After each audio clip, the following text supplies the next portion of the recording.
ભારતીય વસ્તુઓને પ્રાથમિકતા આપીશ.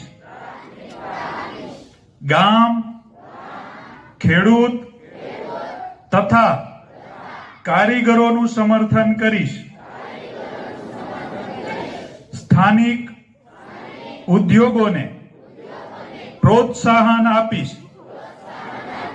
યુવાનો અને બાળકોને સ્વદેશી અપનાવવા માટે પ્રેરણા આપીને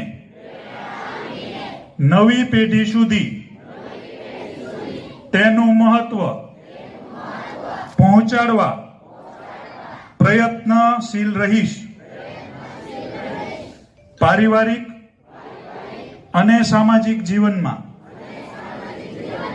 ભારતીય ભાષાઓનો પ્રયોગ કરીશ. પર્યાવરણ પ્રત્યે સજાગ રહીને સ્વદેશી અને પ્રકૃતિને અનુકૂળ તેવા